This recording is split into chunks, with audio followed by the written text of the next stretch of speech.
Yeousch! Hey, what's up everyone, here on Yeousch. This is Piston2x here, and this is Call of Duty Gun Evolution, showing and telling you the differences between the guns that have been in multiple Call of Duties, including Modern Warfare 3, and in this video here, I'm going to be showing you the M4. So here we go. In Call of Duty 4, the M4 carbine had 4 attachments, with the most preferred being the red dot sight or silencer. The gun was unlocked at level 10 and did 20 to 30 damage per bullet. Now in Call of Duty 4, the M4's full name was the M4 carbine, where in Modern Warfare 2 and Modern Warfare 3 it is the M4A1. The M4 in Call of Duty 4 has low damage but a high rate of fire, making it a very good gun at close range and worse than other assault rifles at long range. What many people may not remember is that back in Call of Duty 4, guns could share ammo with other guns that used the same type of ammo. In the M4's case, it could share ammo with both the M16 and G36C. Now with its high rate of fire, at least compared to other assault rifles in Call of Duty 4, it is wise to use it as a medium and close range gun, so the steady aim perk is a good choice to give you more of an upper hand in close range combat. Now it wasn't a horrible gun at long range by any means, it is still effective if fired in burst, but it was much more difficult to use at long range than say the M16 or M14 in Call of Duty 4. For a couple of real life facts on the gun, as I mentioned before, in Call of Duty 4, the M4's full name was the M4 carbine, not the M4A1. That is because the M4A1 is actually a fully automatic variant of the M4 carbine. Although it is fully auto in Call of Duty 4, the carbine has the options to fire in 3-round burst and semi-automatic, while the M4A1 has the option to fire fully auto instead of 3-round burst. But back to the game, the M4 in Call of Duty 4 overall as an assault rifle was a very good gun. Not spectacular as the M16 outclassed it in every way, but still very good. And in my opinion, it was very fun to use. Going over to Modern Warfare 2, the M4A1 was unlocked at level 4 along with Create a Class. It had 10 attachments with the silencer, red dot, and a heartbeat sensor all being very popular. Just like in Call of Duty 4, the M4 had low damage, but a high rate of fire, again making it a good close range assault rifle. Players had the choice of whether they wanted the great ability to kill at longer ranges with assault rifles such as the SCAR or ACR, which had higher damage but lower rates of fire than the M4, or they could choose the M4 and have the ability to kill at close range. Now most people chose to have the long range ability, making the guns like the FAMAS or ACR more popular. Now with its close range ability, it was smart to use the M4 as a stealthy or rushing class. So perks like steady aim really helped, and a silencer if you wanted to be stealthy and flank around the enemy team. Now because it is one of the lower damage assault rifles, stopping power is a smart choice to use on it.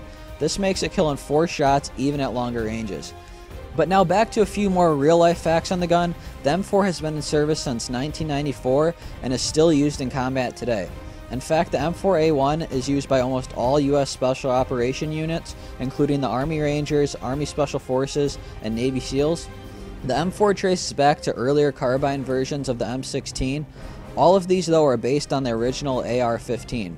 But once again, back to the game, the M4A1 in Modern Warfare 2 is a really great gun, but it is sort of overshadowed by other assault rifles that are even better. Because it is harder and requires more skill to burst fire at longer ranges rather than go full auto with the ACR, the M4A1 is only moderately popular and is used pretty much only at earlier levels. The M4 did not make an appearance in Call of Duty Black Ops, so we now go over to Modern Warfare 3. In Modern Warfare 3, the M4A1 is unlocked at level 4, once again along with Create a Class. It had 10 attachments with the red dot sight, silencer, and extended mags, all being good choices, and the 2 attachment proficiency is also a good choice. Like the M4s in previous games, the M4 Modern Warfare 3 has high damage up close, taking 3 shots to the body to kill, but at long range it now requires 5 hits to the body to kill, unlike the 4 it took in Modern Warfare 2 with stopping power at range. So this M4 is even more intended for close range combat, so perks like Stalker, Steady Aim, and Sleight of Hand or Scavenger are the best choices. Because of its high rate of fire but low to moderate recoil, the Extended Mags attachment is a good choice, along with the red dot sight, since many do not like the iron sights on Modern Warfare 3's M4. So as mentioned, the 2 attachments proficiency is a good choice since kick is not needed with its manageable recoil, and with it not being intended as much for longer ranges. Now just to slip in one last real life fact on the M4A1, by 2014, the US Army Forces will begin replacing their basic M4 carbines and M16 rifles with the M4A1 variant, which I found to be pretty interesting. But enough about the real life and back to Call of Duty. So now you've recognized the pattern with the M4 in Call of Duty up till now. It's always been a gun that is good for all types of situations, but not spectacular really in any. It is sort of a hybrid between an SMG and assault rifle. At close range it fires better than assault rifles, but worse than SMGs. At long range it fires better than SMGs, but worse than assault rifles. And this really hasn't changed all that much with the M4 as it's progressed through the Call of Duties. It's always seemed to fire the same and has been a gun we've come very familiar with.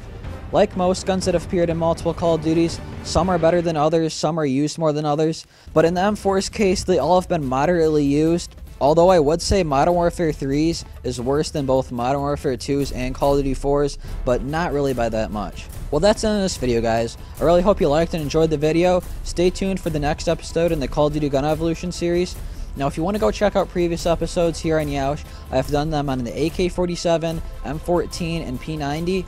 Also, please go check out my channel and subscribe, where there is an entire playlist of a bunch more gun evolutions on guns such as the M16 and MP5, to name a few. I really hope you guys enjoyed it, and see ya!